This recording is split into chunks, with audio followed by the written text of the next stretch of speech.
Esto es FUCA Streaming, el streaming de la Fundación Cáncer, una organización con más de 42 años de trabajo en la educación, la investigación y la prevención del cáncer.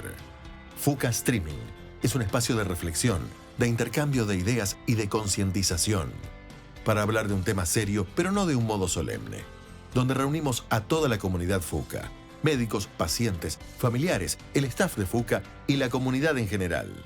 Bienvenidos todos y todas a FUCA Streaming. Muy buenas tardes, país. Bienvenidos a FUCA Streaming, el programa de la Fundación Cáncer, programa correspondiente a este 11 de mayo, programa número 13 de la segunda temporada. No estás en cualquier lado, estás en Radio Sónica, ganador al Martín Fierro como mejor canal de streaming latino. 16 grados la temperatura, 49% de la humedad en la capital de los argentinos. ¿Cómo hacés para comunicarte en la tarde de Radio Sónica? ¿Cómo hacés para comunicarte con FUCA Streaming? Bueno, muy fácil, por WhatsApp al 11 22 62 77 28. Y si no, tenés acá también el email de FUCA, info@fuca.org.ar, o por Instagram, que recién hicimos la promo para los que nos miran por allí, en @fundación_FUCA. Bueno, muchísimos saludos también que tuvimos durante la semana, gracias por eso. Y pronto para arrancar, en el día también del himno nacional argentino, símbolo patrio, que no tiene que reversionarse de manera irrespetuosa, que no tiene que cambiársele la letra, como en algún momento se puso de muy mala moda, pero bueno, justamente uno de los símbolos que hacen a la argentinidad. Pasaron 8 minutos de las 4 de la tarde. Está la productora ejecutiva Daniela Calegari, está el señor Gonzalo Cabral, están dos invitados de lujo, está todo dado para que hasta las 5 hagamos FUCA Streaming. En FUCA tenemos los mejores profesionales en oncología y eso implica una responsabilidad, acercarle a toda la comunidad el conocimiento de nuestros expertos. Ahora, en FUCA Streaming, la entrevista del día. Bueno, y hoy tenemos la visita del doctor Gonzalo Giornelli. Gonzalo, ¿cómo estás? Hola, ¿cómo estás? ¿Bien? ¿Todo bien? Bueno, qué Bien. gusto. Muchas gracias por la invitación. Bueno, vamos a presentar al doctor Gonzalo Giornelli, que justamente es médico oncólogo clínico graduado de la Universidad Nacional de Cuyo y después especializado en UBA, jefe del Departamento de Gineco-Oncología del Instituto Alexander Fleming hace ya más de 25 años, y también es ex becario y jefe de residentes de FUCA entre el 2000 y el 2004, miembro del Comité Científico de la IGCS 2026 en Montreal y frecuente disertante sobre tumores ginecológicos de ovario, de útero y de cuello de útero, especialista en diseño de ensayos clínicos, asesor también de diferentes compañías farmacéuticas y, por lo que tengo entendido, un experto en música clásica. En realidad, fanático de la música clásica. Ok, está muy bien. Desde que soy adolescente, especialmente de Marta Argerich, que es mi ídola, es la persona que me define, básicamente. Ok.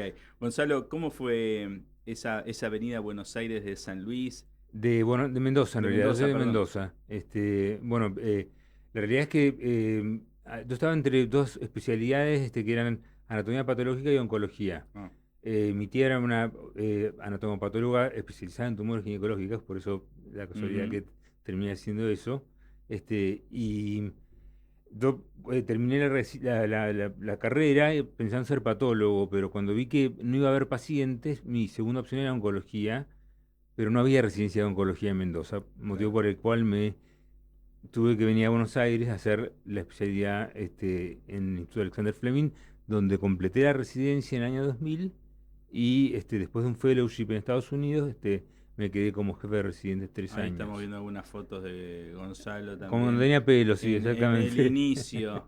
¿Eso qué será? Eso es del siglo, 2000, sí, 2000, las 2002. primeras charlas que he dado probablemente.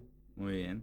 Esto, sí. Ah, ok, mirá, unos flyers también. Esto son más actuales. Ya colaborador de FUCA de siempre, digamos, de hace más de 20 años. Sí. Muy bien. Bueno, y Gonzalo, ¿qué recordás de esa época como jefe de residente? ¿Qué cosas te marcaron? ¿Qué experiencias viviste? ¿Cómo moldearon tu desarrollo profesional? Mirá, en realidad todo se fue dando de una manera como muy casual. Yo primero fui jefe del departamento de tumores genitourinarios que estaba establecido en Fleming, que es como un departamento donde se veía no solamente tumores ginecológicos, sino también tumores genitourinarios, próstata, riñón, testículo. Y llegó un momento que sentí como que era inabarcable tantas patologías en un mismo departamento. Y siendo que lo que más me estaba apasionando estudiar y cada vez me interesaba más, que era la gineco-oncología, el año de la pandemia, justamente el 2020, decidí fundar el departamento de gineco-oncología y dejarle a cargo de Juan Pablo Sade el departamento de tumores genitourinarios. Okay. Que fue quien lo dirigió a partir de ese momento. Y en ese momento me pude dedicar exclusivamente a tumores ginecológicos, que es lo que más me apasiona en la oncología. Y ahora tenés una dedicación permanente a ese tipo de tumores. Exactamente, veo solamente Como pacientes con ese tipo de tumores y trato de actualizarme lo más posible, estar lo más que pueda en A lo vanguardia último de lo generación del último conocimiento, claro. sobre tumores ginecológicos. ¿Y Sí. cuál es la particularidad por la que vos sentís una especial atracción o te genera un especial desafío ese campo? Y yo creo que los tumores ginecológicos, especialmente el cáncer de ovario, son los que más se adaptan a mi teoría, que no es únicamente tuya, mía, pero... sino que mucha gente en el mundo adhiere, acerca de la génesis del cáncer, o sea, Okay. cómo el cáncer puede, en una paciente aparentemente curada, volver, o sea, a través de qué mecanismos, y todo eso se ve muy bien representado en cáncer de ovario, y creo que representa la patología en la cual, como el modelo de ese tipo de teoría, que es la transición epitelio-mesenquimal y mesenquima epitelial y aquiescencia. Algo bastante complejo para esta charla, pero a lo que voy es que para mí son los modelos tumorales en donde más claramente lo veo representado. Y Gonzalo, con la responsabilidad que indica, digamos, ser jefe de departamento en una institución como el IAF, ¿cómo lo combinás con tu vida personal? ¿Cuáles son tus mecanismos de desenchufe? ¿En qué momento vos decís, bueno, ya está, porque mañana no voy a poder rendir si no me dedico ahora a mi familia, a mis hobbies, a otra cosa? ¿Cómo se maneja a esta altura? Yo estoy casado, tengo un hijo de 4 patas, Nelson, es mi hijo básicamente, Okay. y él es parte de una de mis actividades preferidas, que es correr. Con él salgo a correr casi todos los días. No es que corremos muchísimo, corremos 5 o 7 kilómetros, pero está bien, pero te oxigena y te cambia. me gusta, le hago bien a él, nos conectamos. Después, bueno, escuchar música me hace mucho bien. La música clásica, te decía que me lleva a lugares que me relajan, que me contienen. Esos son mis mecanismos de un poco como para desenchufar después de una jornada de 19 pacientes oncológicas, todas con sus problemas, o a veces buenas, o muchas veces no tan buenas. La emocionalidad que se recorre en el consultorio, sí. ¿no? Ahora, sé que también vas a tener un rol muy importante, digamos, en Montreal, en octubre y demás. Y eso es producto de tu desarrollo profesional y tu valor como speaker, digamos, a nivel internacional. Pero, digamos, ¿qué le dirías vos al Gonzalo del 2000, que está como residente FUCA, desde hoy? Hoy, ¿qué le dirías a ese joven que estaba decidiendo y entrando a la residencia y se había venido de Mendoza con este recorrido? Y que siga por los mismos caminos. O sea, que le meta pata. Sí, no, o sea, a ver, yo creo que nadie es quien es si no pasó por todo lo que pasó antes. O sea, creo que aun cuando puedo haber cometido errores o cosas buenas, todas estas me llevaron a hacer lo que soy hoy. Pero bueno, sí, que siga por el mismo camino, básicamente. ¿Y cuáles son tus referentes hoy en tu disciplina? En gineco-oncología, es una especial admiración por una oncóloga americana, que es Kathleen Moore. Ella es, como te diría, mi referente en gineco-oncología. También con Robert Coleman, por ejemplo, me gusta mucho su forma. Son personas que están en actividad, que siguen investigando, sí, siguen publicando. siguen dando charlas. Y bueno, Rames Eskander, David O'Malley, en general Domenica Loruso. Son, sí, tal vez me nombré más americanos que europeos, pero sí. Pero porque Me simplemente siento son los que más te llegan. por ahí más identificado con esa escuela, tal vez. Ok, perfecto. Pasaron 16 minutos de las 4 de la tarde en toda la República Argentina. ¿Cómo haces entonces para ayudar a FUCA y cómo haces para ser auspiciante del programa? Debería aparecer ahora acá un código QR en 3, 2, 1. Ah, perfecto. Hasta le pegué con todo con el dedo. Bueno, y en ese código QR vos podés agarrar, escaneás y vas a entrar a fuca.org.ar y ahí tenés distintas maneras de ayudar a la organización, sea pequeño donante recurrente, sea donante corporativo, sea en el programa de grandes donantes, sea justamente candidateándote para ayudar. Es una fiesta, que es uno de los programas de FUCA, y hay mucha información más también, ¿eh? Así que bueno, en un ratito regresamos y adelanto que vamos a terminar hablando de la noche FUCA, que era un asunto que me venían preguntando por Instagram. ¿Cuándo es la cena? ¿Cuándo es la cena? ¿Dónde es la cena? ¿Cuándo es la cena? ¿Dónde es la cena? Hoy lo vamos a revelar, que ya estamos en condiciones de hacerlo. Separamos y volvemos con Gonzalo y con otra invitada para hablar del tema del día.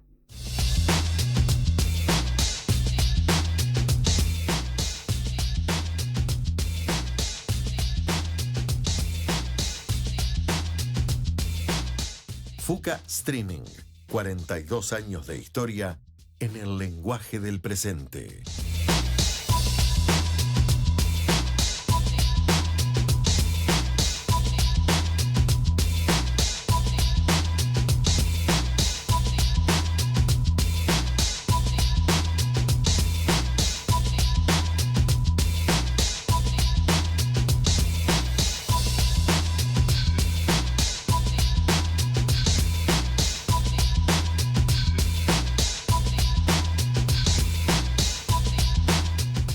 Bueno, 16 grados la temperatura, 49% de la humedad en la capital de los argentinos. Seguimos en Radio Sónica. Vicky Biel Temperley, directora general de Donde Quiero Estar, y obviamente nuestra otra invitada de lujo esta tarde. ¿Cómo estás? Bien, muy bien. Gracias por invitarnos también. No, por favor. Bueno, ahora vamos a hablar de Donde Quiero Estar y de Sumapec, pero primero un poco permitirle a Gonzalo que nos conceptualice y nos meta en el tema del día. ¿Qué es el cáncer de ovario? ¿Por qué también se habla siempre de el enemigo silencioso y como que está oculto y todas estas cuestiones que aparecen como palabra y como conceptos siempre relacionados con esta patología en particular? Bueno, mira, la realidad es que no es que hay un solo tipo de cáncer de ovario, hay varios tipos de cáncer de ovario, pero el más frecuente de todos, el 70%, deriva de una membrana que recubre el ovario y de hecho también forma las trompas de falopio, y es la membrana que recubre también todo el abdomen y las vísceras en el interior del abdomen, ¿no? El que se llama peritoneo. Esa membrana tiene un origen embrionario común con el ovario, por eso es que muchos tumores de ovario son diagnosticados y ya tienen focos dentro de esa membrana peritoneal, múltiples, y así Claro. ocurre en 3/4 partes de las pacientes. O sea, ya debutan con enfermedad fuera del ovario, porque es un órgano que, a diferencia de la minoría de los tumores, donde sí se Están puede diagnosticar localizados, claro. localizado, por ejemplo, tumores de los derivados de los cordones sexuales, las células que producen las hormonas del ovario, Claro. las que van a derivar en óvulos, esos tumores que sí son diagnosticados en forma localizada. Las otras variantes, la variante más común, generalmente se diagnostica cuando está diseminado fuera del ovario, en 3/4 partes de las pacientes. ¿Y cuáles son los síntomas más comunes? Y ese es el o- problema. El problema es que los síntomas son absolutamente inespecíficos. Ok. No es un problema Si digestivo. vos te pones a ver los programas de televisión, las propagandas sobre medicamentos, Sí. te diría que un 85% son sobre medicamentos para el dolor abdominal, para la hinchazón, para la distensión, para los cólicos, para la constipación, todos los síntomas que puede producir el cáncer de ovario. Ah, Entonces, si ya desde la televisión nos están bombardeando con propaganda que nos dice enmascaremos los síntomas, Claro. nunca vamos a diagnosticar el cáncer de ovario de modo más tempranamente fehaciente, o por ahí cuando la enfermedad no está tan diseminada. Y el Papa del Nicolau no alcanza. No, el Papa Nicolau es una técnica Mira, poco. para otro tipo absolutamente distinto de tumor. Está bueno aclararlo, claro. Para cáncer de cuello de útero, que es la porción del útero que está expuesta a la vagina y por lo tanto está expuesta al HPV, que es el que causa el cáncer de cuello de útero. Es simplemente tomar una muestra con una espátula del cuello del útero, y de ahí si hay células anormales, se dice, bueno, hay riesgo de que se desarrolle cáncer o hay una lesión precursora de cáncer. Pero de cuello de útero no tiene nada que ver con los ovarios. Claro. Vicky, ¿qué es Donde Quiero Estar? ¿Qué te inspiró a formar Donde Quiero Estar? Y después, ¿qué las llevó a ustedes también a este MAPEC, a este primer mapa, digamos, de enfermedad del cáncer? Bueno, fue un proceso bastante largo, por eso cumplimos 20 años. Porque en el 2002 muere un hijo mío con un tumor cerebral, un meduloblastoma en fosa posterior, y después de 2 años de estar en coma y estar viviendo en el hospital italiano, ahí aprendí un montón. Claro. Porque más que un médico, un residente, porque al estar sábados, domingos, viviendo ahí, uno va aprendiendo, y ahí empecé a entender lo que era esta inequidad en los tratamientos, personas que no tenían directamente acceso para comprar los pañales, la medicación, y cuando terminé de hacer la primera parte del duelo, dije, no puedo seguir trabajando en psicoprofilaxis para el parto con prepagas como Mint, Swiss Medical, de Barrio Norte. Necesito trabajar con personas más vulnerables, porque había vivido tanto dolor que necesité cambiar el rumbo de mi vida. Y ahí es donde empiezo a crear un programa para embarazadas de alto riesgo. Lo llevo al clínicas, pero en vez de llevarlo a maternidad con el doctor Provenzano, me equivoco y lo dejo en salud mental y me invitan a trabajar en psicoprofilaxis prequirúrgica y oncológica. Y después te cuento por qué el nombre. Y claro. ¿Cómo? Y entiendo que el estudio... No, porque es impresionante también la forma en que las circunstancias de la vida te fueron llevando a fundar Donde Quiero Estar. Y veía que en MAPEC el 25% de las mujeres que pudieron consultar o relevar no sabe o no recuerda en qué estadio fue diagnosticada de cáncer de ovario, ¿no? Claro, no hacen esa pregunta, no saben, no van cuando realmente tienen un síntoma, pero muy importante, porque como dice el doctor, no es un cáncer que se pueda palpar a simple vista. O sea, cuando es palpable es porque mide 15 centímetros. Directamente es tardío, entonces llegan a una etapa tardísima. Pero... O sea, esa es la característica principal. Exactamente, digamos, o sea, 3/4 de las pacientes ya se presentan con esta enfermedad fuera del ovario. Claro. Está con síntomas de distensión abdominal, trastornos del hábito evocatorio, distensión después de comer, vómitos, o sea, síntomas que hablan de que ya está comprometida esa membrana que es el peritoneo. Y porque persiste mucho en el tiempo, porque al principio uno piensa, bueno, realmente estoy con inflamación. Exacto. La harina. Sí, debe ser que algo me cae mal. Claro, y van a un nutricionista. O van a médicos. Eso es lo peor de todo. Los médicos que le dicen, no, esto es un problema de estrés. De colon irritable, la medican con estas medicaciones que tanto nos bombardean en la televisión, y la gente deambulan hasta que finalmente caen en manos de un médico criterioso que pide una tomografía y da el diagnóstico. O sea, eso que dice Gonzalo es importantísimo, ¿no? Hasta que se llega el médico que pide la radiografía, porque a mí lo que más me impresionó el estudio de este MAPEC que hizo de vuelta para explicarle a la gente la organización Donde Quiero Estar, indica un tiempo promedio, por lo menos entre las 40 personas consultadas, entre la primera consulta y el inicio del tratamiento de 172 días. Claro, 175 días tardan entre la primera consulta o la sospecha hasta realmente comenzar el tratamiento. Sistema público. Cuando uno tiene una prepaga y tiene más acceso a conseguir un turno, un buen clínico, con ojo clínico, que nos mande a un ginecólogo o oncólogo, se tarda menos, por supuesto, es más rápido. Perdón que te interrumpa. Sí. Yo trabajo en un centro académico que atiende prepagas. No trabajamos con pacientes de seguridad pública. Y así todo, la demora a veces suele ser por estos médicos que en pos de ver pacientes, mira, esto es un colon irritable, toma esto, venía a verme en tantos meses, los síntomas persisten. Y por eso la importancia de insistir a las pacientes, insistan. Si no, el síntoma no mejora y tengo que seguir tomando la medicación para sentirme mejor o cada vez están peor. Véame, porque la panza no es un dolor de No panza. es normal, algo me está pasando. O sea, dar con el médico y no sé, suena raro, pero exigirle que me hagan estudios, porque yo sé que hay enfermedades que pueden dar estos síntomas y ser graves. y si son tratadas a tiempo, mejor. Lo que pasa es que las personas muy vulnerables no saben describir la sensación que tienen en el cuerpo y creen que hay que soportar tiempo con dolor y soportar. No saben que es un derecho. Es importante la educación en términos de salud pública, de decir, no, hay umbrales de dolor que no tenés por qué tolerarlo, Claro. ¿no? Que evidentemente pasa algo y hay que seguir haciendo interconsultas, tratar, como dice Gonzalo, con el profesional justo. De hecho, veía que también en MAPEC el 25% de las consultadas no sabe o no recuerda si se le hizo un estudio molecular. No, porque es tanto el mecanismo de defensa, es tanto lo que se abruman al recibir el resultado de la biopsia, que es como que dejamos de escuchar al médico, que nos explica, pero es como que la voz se va atenuando y uno no quiere registrar, no sabe o no puede por el dolor. El miedo, entre paréntesis, a la muerte, porque uno sigue asociando inconscientemente la idea de posibilidad de muerte cuando uno tiene la palabra cáncer.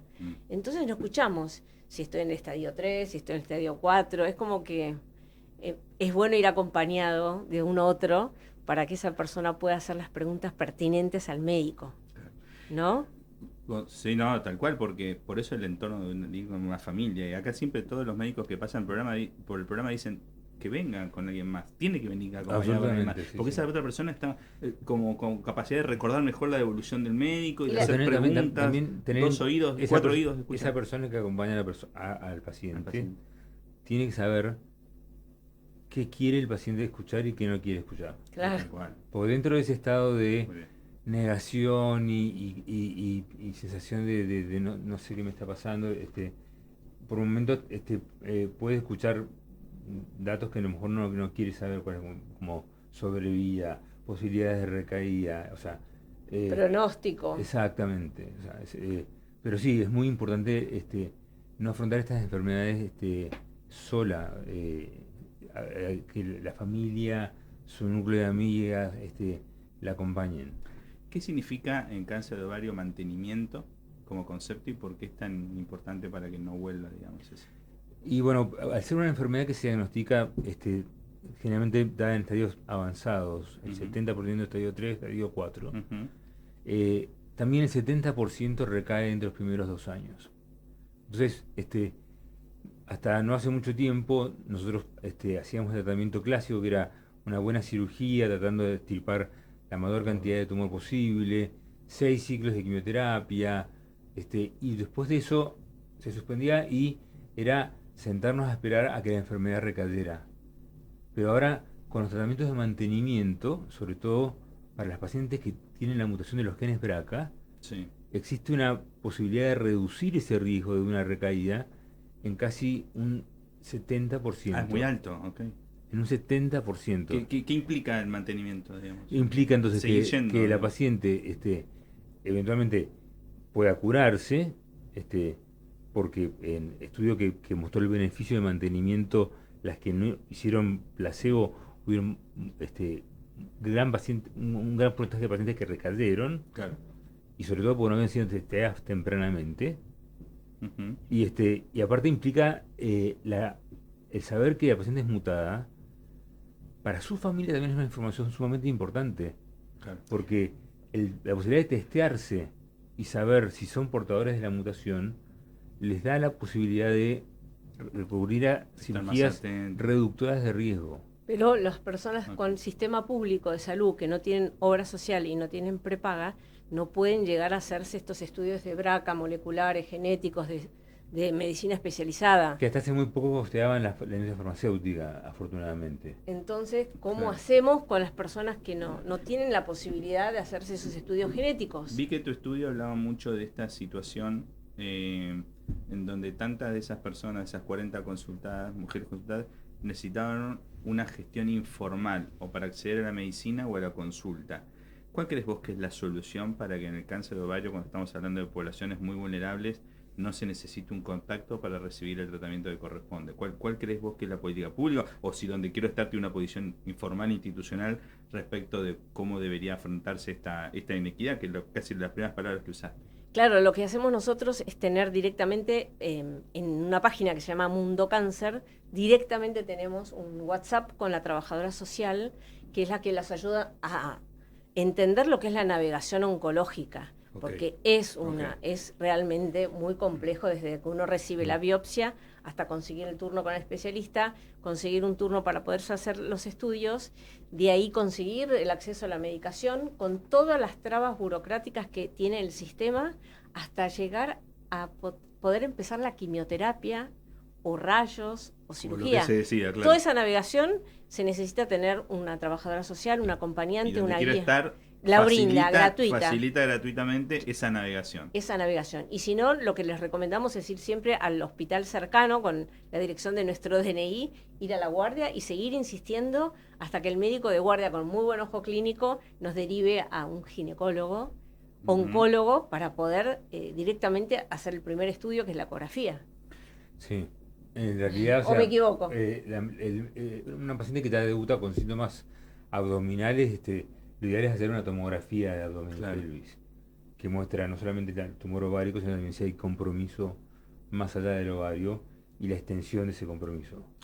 Y Gonzalo, ¿vos pensás que realmente en este aspecto, no en esta disciplina que estamos hablando hoy, la deuda más grande de la ciencia, o en lo que más tiene que trabajar, es en explicar por qué en el cáncer de ovario es tan alta la resistencia a la quimioterapia y la enfermedad tiende a volver? ¿O te parece que hay una prioridad más? Es que yo no sé si es tanto un problema de resistencia a la quimioterapia. O sea, yo creo que se trata más de dilucidar cuáles son los mecanismos por los cuales la enfermedad vuelve y atacar esos mecanismos. A continuar el tumor. El tumor es muchísimo más inteligente de lo que nosotros Exacto, creemos. es más pícaro. Y las células son capaces de desdiferenciarse, quedar en un estado de hibernación y después despertarse y volver a crecer de crecer manera y local. hacer una recaída, pasando por distintos estados de diferenciación.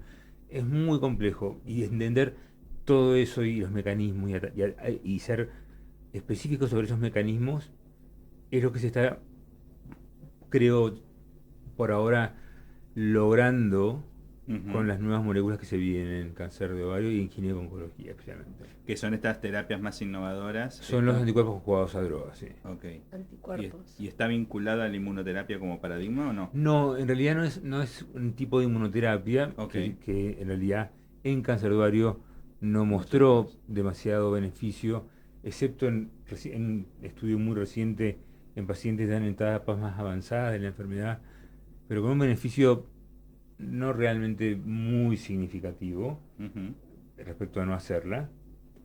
Pero lo que decía es que este tipo de anticuerpos conjugados a drogas es una terapia en la cual podríamos decir que es una forma más inteligente de administrar la quimioterapia, en dosis más altas, y más efectiva en el sentido de que se dirige a un target, a un blanco que sobreexpresa un determinado grupo de pacientes, y son las que se benefician con estos ADCs. ¿Y para un screening o estudio de tamizaje que genere una detección temprana, cuánto crees que falta? O sea, es muy difícil, es muy difícil. O sea, se está estudiando, hace poco estuve en un congreso en Puerto Rico donde se habla de estudios de DNA circulante en la sangre del paciente, más un perfil de proteínas que tiene que tener como para decir, bueno, esta paciente tiene mayor riesgo de desarrollar un cáncer de ovario. Es sumamente complejo y sumamente costoso como para una de las premisas que tiene que tener una herramienta de screening que sea aplicable a todo el mundo es que sea barata. Claro. Como Papá Nicolau, la mamografía, por ejemplo. O sea que, más allá de esta inequidad que ya marca Vicky, en las soluciones que vienen lamentablemente van a ser muy personalizadas. Yo creo que al ser personalizadas, diagnosticar el cáncer de ovario en forma temprana va a ser muy difícil de lograr. Todavía. Y Vicky, ¿qué otras conclusiones te sorprendieron? Porque calculo que cuando hiciste MAPEC o se hizo este estudio, mucho era saber intuitivo de la organización después de 20 años, pero necesitaban confirmarlo con un estudio un poco más, con método. ¿Qué sí te sorprendió de todos los resultados que se pueden ver en ese estudio? La cantidad de trámites administrativos que necesita una persona para poder llegar a tener un turno en un hospital es impresionante. La negativa del ANSES, si tienen una pensión, no, es realmente ir y venir. Es lo que está dentro de tus 170 días que decís. Exactamente, es ir y venir porque falta un sello. No son 170 días que peticiono y me llega la situación del turno al día 160 de que en 12 días me toca, son 170 días de lucha permanente. Claro, digamos, y de ir justamente una persona que está con cáncer no puede estar yendo y viniendo a hacer los trámites porque falta un sello. Pareciera como que no nos quieren atender. Eso fue lo que más te sorprendió. Eso es impresionante. Y después el desconocimiento de los pacientes y de los médicos que no saben diagnosticar un cáncer de ovario así de una. Como decís muy bien vos. Volvé, seguí, fíjate qué estás comiendo, por qué estás con tanta inflamación, saca el azúcar, probá con la harina, pero nunca suponen que puede tener un cáncer de ovario. O sea, no está en la cabeza de un médico clínico de guardia, que claro, también tienen 10 minutos para atender un paciente. Y en 10 minutos la persona no puede describir, mirá, vayamos por acá, me siento mal. Y son muy humildes.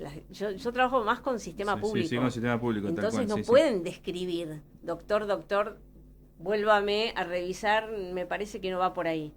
Sí, o sea, ¿No? es que se ve en muchas otras patologías también. O sea, nosotros recibimos muchas consultas de segunda opinión de pacientes de a veces extracción muy humilde que nos vienen a consultar después de haber visto a un oncólogo en provincia o en capital federal del sistema público, y uno le pregunta, ¿pero el doctor la revisó? No, nunca me revisó. ¿Pero cómo puede ser que no la revisó? O sea, y la forma de diagnosticar un cáncer de cervix es con un tracto vaginal-rectal y nunca se lo hicieron. ¿Y el paciente no lo reclama? Tampoco, porque son humildes y se retiran. Por eso, digamos, sí, hay una cuestión cultural de que el médico no se le puede... Es un dios. Claro, no se le puede cuestionar cómo no me va a hacer un en Estados Unidos era el dios de la bata blanca, ¿no? Y a veces esa sacralización de la figura impide interpelarlo, no le faltó esto, no deberíamos chequear tal cosa, ¿no? Que es el y tema no nos animamos como pacientes a volver a preguntar y a cuestionar a un médico que estudió tanto y que sabe tanto, y yo que no soy médica, hago silencio, cierro la boca para que me trate bien además, porque uno tiene miedo al maltrato si uno se empieza a empoderar un poquito, ¿no? Yo en este momento le hago como a la audiencia que está enganchada con el programa, revisar hace 2 episodios que hicimos el programa con Laura Rolfi, que fue estrictamente sobre comunicación médico-paciente, claro. Y hablamos muchísimo de cómo se está trabajando, en este caso con lingüistas y con gente que es profesional de la comunicación en salud, todas estas barreras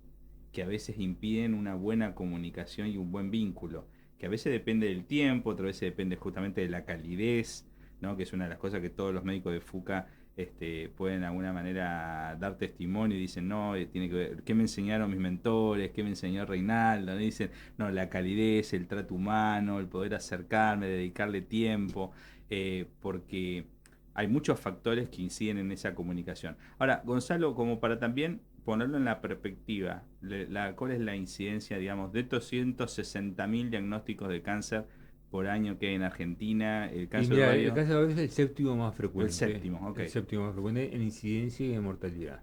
Porque a veces nos quedamos siempre con uno de cada 7 mujeres va a cursar cáncer de mama en algún momento de su vida. Es tan poco frecuente que un oncólogo generalista, o sea, que un oncólogo del interior que ve cáncer de estómago, cáncer de pulmón, del cerebro, o sea, vea un cáncer de ovario, pero nosotros, como somos centro de referencia, lo vemos mucho más frecuente. Pero sí, es cierto, es una neoplasia que es la séptima más frecuente a nivel de Argentina y la 15ª en Latinoamérica, aproximadamente, en incidencia. ¿Hay una explicación de por qué entonces Argentina se comporta distinto que en el resto de América Latina? No, ¿Una hipótesis? Tal vez, como bien decía, era el tema del mal diagnóstico. Del diagnóstico tardío. O el no diagnóstico en países de peores recursos. ¿Del PBI per cápita menores al de Argentina o de niveles? Sí. Ok. Porque entiendo que, por ejemplo, el otro cáncer que sí se comporta diferente en el territorio nacional argentino es el de cuello uterino, con mucha más prevalencia en el noroeste que en el resto del país, siendo el resto bastante pareja a la Argentina. Eso es lo que nos explicaba Matías hace algunos programas, que en ese sí había una incidencia que tenía que ver justamente con el virus del papiloma humano, alguna ausencia de vacunación en su momento y demás. Yo creo que primero que nada, o sea, por favor, o sea, el mensaje a todas las madres de adolescentes, vacunen a sus hijas contra el HPV. Sí. Eso, o sea, les evita... Número uno. la chance de que tengan verrugas genitales y HPV de alto riesgo en su vida. O sea, a los 11 años tienen que vacunar y es gratis y es obligatorio. Claro. Pero hablen de eso con sus hijas. Claro. No piensen, no, mi hija jamás no tiene relaciones. ha sido tocada, demos por jamás entendido ha que a tenido determinada edad ya tiene una vida no. sexual activa y... A los 11 años hay que vacunarla. Claro. Eso y es gratuito. Claro. Después ya tienen que pagar por una vacunación, pero no es tan efectiva como cuando se es tan joven.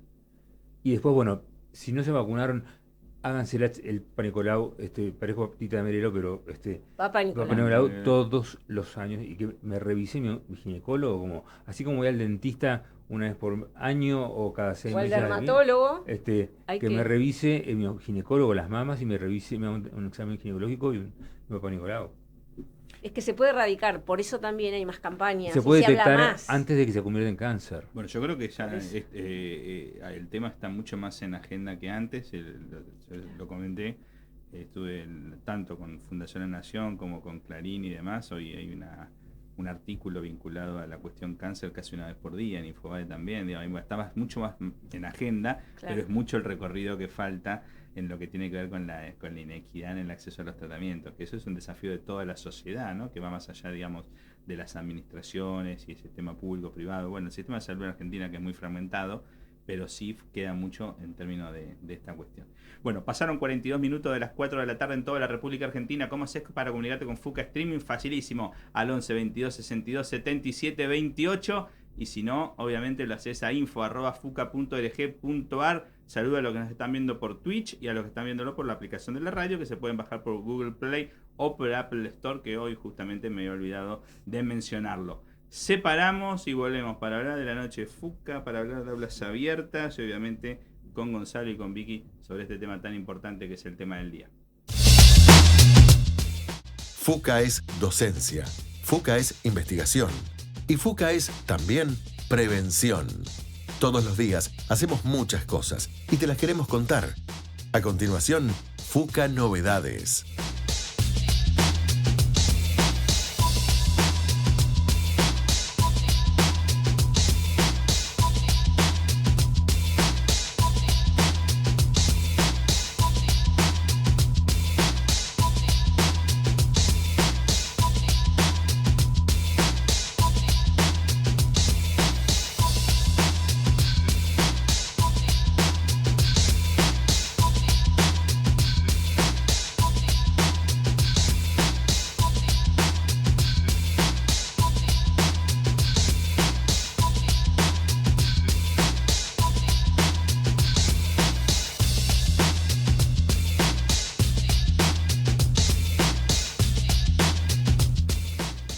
Bueno, y entonces después de mucho suspenso tenemos el agrado de anunciar que la edición 2026 de la Noche Fuca, que es el encuentro anual donde reafirmamos nuestro compromiso de unir la ciencia y la vida, será el martes 8 de septiembre a las 20 horas en La Rural, donde nos reuniremos para potenciar los programas que definen nuestra misión.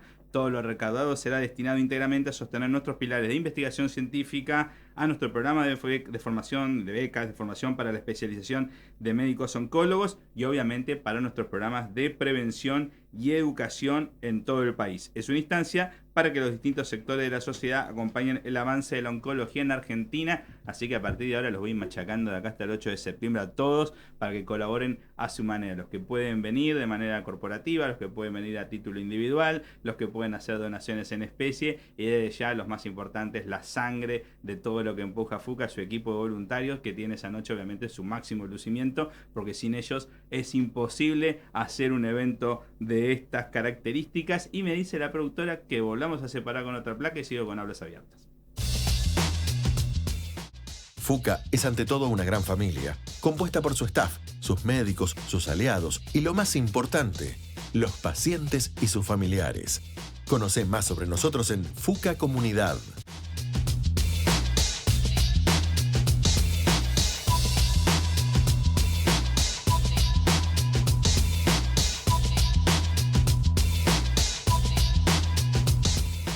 Bueno, y también el taller Luzca Bien, siéntase mejor en Fuca, porque el martes 19 de mayo de 10 a 12 se llevará a cabo en Fuca una nueva edición del programa Luzca Bien, siéntase mejor. Esta iniciativa de la Cámara Argentina de la Industria cosmética y perfumería, que consiste en un taller de automaquillaje y estética diseñado específicamente para brindar herramientas que refuercen la autoestima de las mujeres durante el tratamiento oncológico. En nuestro episodio anterior conversamos con Gisela Gulli, les recomiendo que lo vayan a ver, sobre el impacto positivo de la actividad, y pueden encontrar una nota en nuestras redes sociales justamente vinculado a esto. Les recordamos que la participación es gratuita, pero que tienen que anotarse previamente, así que ahí en voluntarios@fuca.org.ar se anotan para este taller, que es el martes 19 de mayo, de Luzca Bien, siéntase mejor. Y por otro lado, como ustedes ya saben, ya está arrancando Aulas Abiertas 2026, como hablábamos recién con Gonzalo. Si una de cada 3 o 4 personas va a cursar cáncer a lo largo de su vida,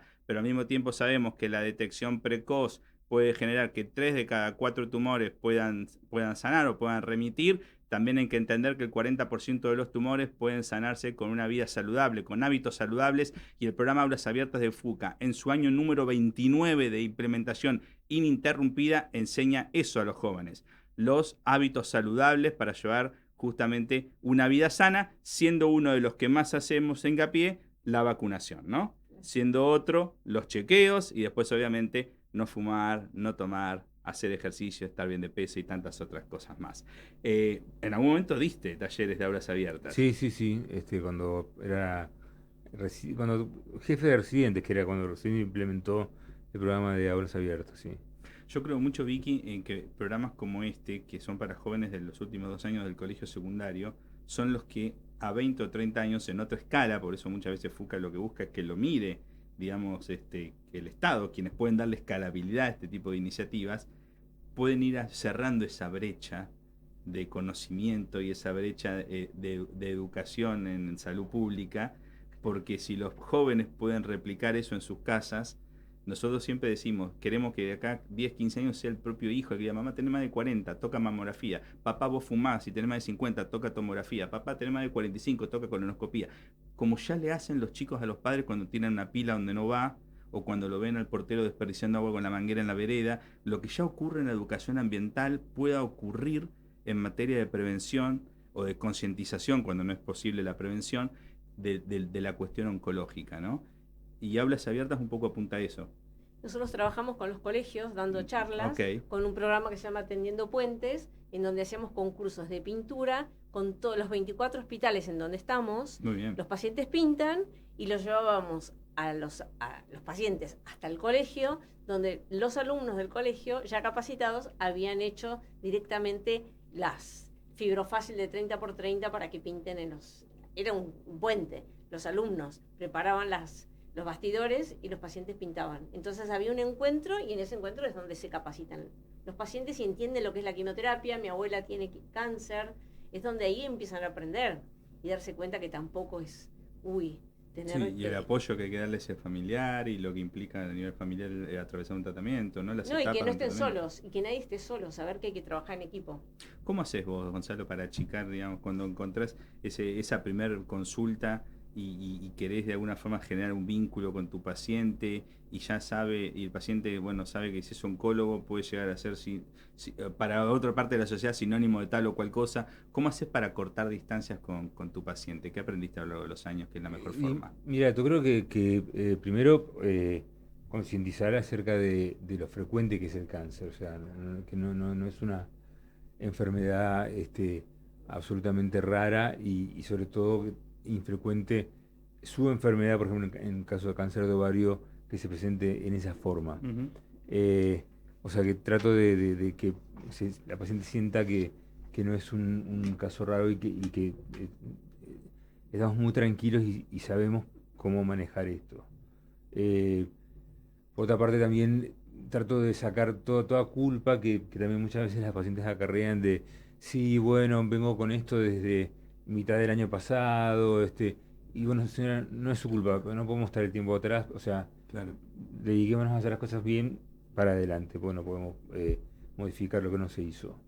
Y eso es como que también les quita un peso de encima, o sea, es como que se sienten más livianas, como diciendo: bueno, está bien, ahora me relajo y hago el tratamiento que me digan, pero por lo menos sé que no estoy sola, sé que esto es muy común, que le pasa también a muchas otras personas.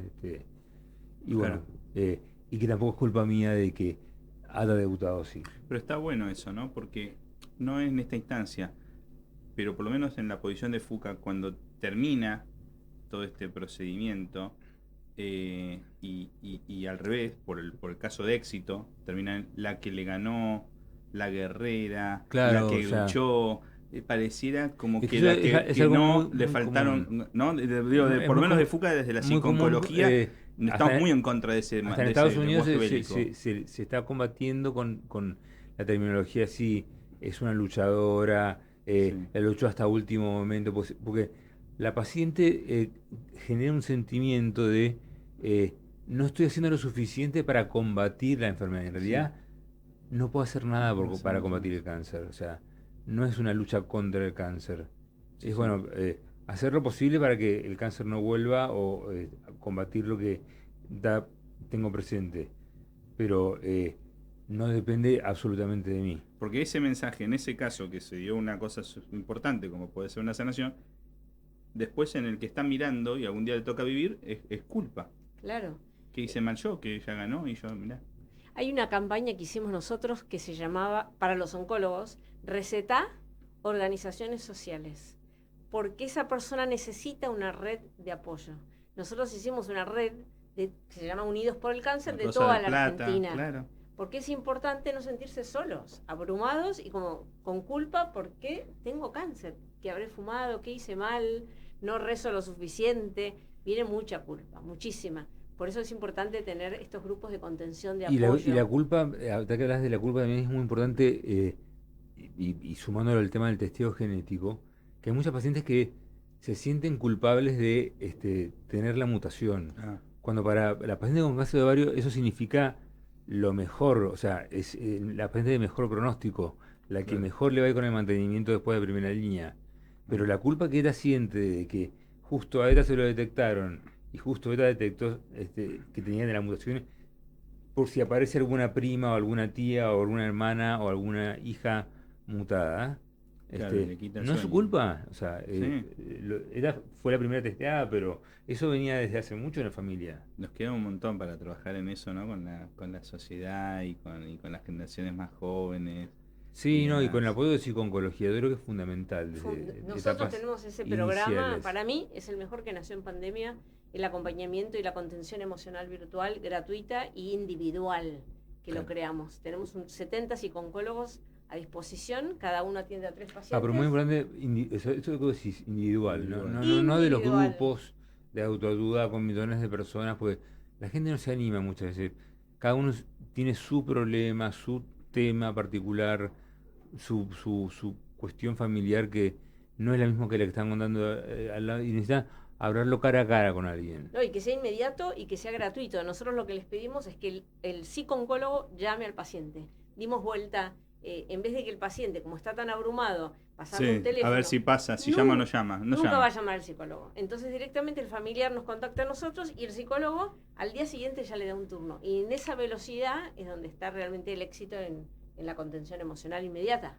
Ujú. Para empezar a navegar todo este sistema y acortar esa brecha entre el diagnóstico y el Entre esos tratamiento. famosos 170 días que ahora me develan. Exactamente. No, y acá, llegado a este punto del programa, yo quiero sacarme un poco el sombrero de conductor del programa para ponerme el de director ejecutivo de FUCA. Vi que acaba de hablar de un programa que es prácticamente el mismo lado de la moneda de aulas abiertas.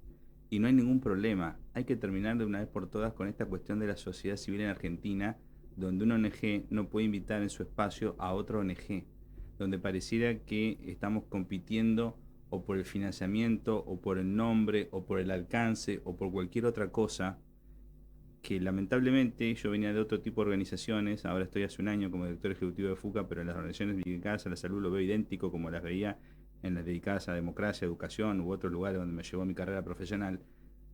¿Cuál es el problema? Al revés, muchísimo mejor que articulemos, y a mí me ha sido un gusto escucharte, conocer lo que hace otra organización, darte lo pequeño, lo poquito, mucho que tenemos nosotros, que es esta plataforma y este micrófono hoy, y darnos cuenta que si no, no hay manera de generar cambios sustantivos si las organizaciones no trabajan juntas. En este caso, FUCA y y Donde Quiero Estar integran Unidos por el Cáncer, Sí. ¿no? Pero al mismo tiempo hay un montón de programas que se parecen, pero que nos enriquecemos mutuamente escuchándonos desde qué lado trabaja cada una la cuestión. Y me parece que hay mucho para trabajar también en ese sentido. Por supuesto, recibimos pacientes de MACMA, Ujú. nosotros los derivamos a Luzca Bien, Siéntase Mejor, o sea, Claro. esto es pelucas solidarias de todo el país, esto tiene que ser unidos. Para poder hacer incidencia tenemos que unirnos, por Sí, supuesto. y terminar con ciertas rivalidades tontas y con cuestiones que son de otro argentino y de otro momento. Pero bueno, Vicky, un mensaje final, si querés dar las redes de Donde Quiero Estar, la forma de contactarlos a ustedes y demás. Bueno, para mí el mejor mensaje es realmente pedir ayuda. Cuando uno se siente solo, abrumado, con preocupaciones, con dudas, ser muy humilde, porque para pedir ayuda hay que tener un poquitito de humildad. Claro. Uno siempre quiere estar sano, como si fuera estar sano me da un privilegio. Entonces pedir ayuda, saber que el cáncer se atraviesa siempre en equipo. Nosotros ofrecemos esa contención y bueno, nuestras redes son dondequieroestar.org, mundocáncer.org. Ahí van a tener toda la información sobre el cáncer centralizada y actualizada y personalizada. Inmediatamente, de un día para el otro, atendemos a todos los pacientes. Muy a bien. todos. Y Gonzalo, dos tips para ese paciente que sigue con esa paciente que sigue con dolor y sigue con un Y un malestar. poco retomando lo que dice Sí. Ida, o sea, me quedé con esa palabra pedir ayuda. O sea, Ok. desgraciadamente en cáncer de ovario no tenemos una mamografía que detecte precozmente Papá Nicolau, que lesión. detecte la lesión antes de que se convierta en cáncer. No hay una radiografía de tórax que detecte un nódulo. Acá la enfermedad se diagnostica tardíamente, pero sobre todo pedir ayuda si hay un síntoma que persiste y no se va, y no se va, y no se va, y consultar, seguir consultando.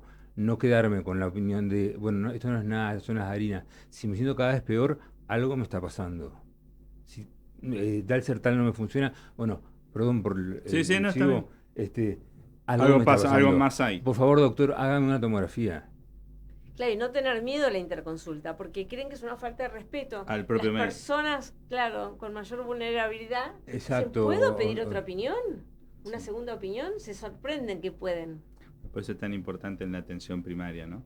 En cualquier país del mundo. Digamos, para tener el primer médico que hace el primer pase, el poder derivar desde Bueno. esto me pareció, no le encuentro la vuelta, pero debo que saber quién puede darle. Pero ahí está bueno también capacitar a los médicos, Ujú. médicos de guardia, que no son oncólogos, Claro. para que ellos también pase por su cabeza que puede ser un cáncer de ovario. Por eso, pero esto no es solamente una cosa del primer mundo. O sea, por ejemplo, yo tuve que dar una charla en Cuba, y en Cuba, con los bajísimos recursos que tienen, una paciente no se va de un hospital con un síntoma hasta que no se va con un diagnóstico de por qué tiene ese síntoma. Sí, es una cuestión también de organización del sistema, ¿no? Sí. A pesar de que no tienen los recursos para tratarlo, desgraciadamente. Claro. Pero bueno. Vicky, Gonzalo, un lujo que hayan estado en Fuca Streaming, tu recorrido profesional, todo lo que haces en el IAF y lo que queda por delante. Yo sé que sos una persona que va a seguir estudiando, avanzando siempre en la vanguardia del conocimiento, y lo mejor para Montreal, y esperamos en algún momento que después puedas volver y contarnos cuáles son las conclusiones. Y Vicky, un saludo para María y un saludo para toda la gente de Donde Quiero Estar, porque admiramos el trabajo y que MAPEC siga creciendo como un estudio que pueda tener conclusiones cada vez más potentes y que al mismo tiempo llamen la atención para quienes pueden realmente hacer algo frente a esa cuestión. En eso estamos. Ahí está. Bueno, gente, vamos cerrando el programa de hoy. Estuvo en la operación técnica Gonzalo Cabral, en la producción general Florencia Sánchez, en la producción ejecutiva Daniela Calegari, en la conducción quien les habla, Guido Donaire. Pásenla lindo, cuídense mucho, nos vemos la semana que viene, la seguimos en redes. Chao.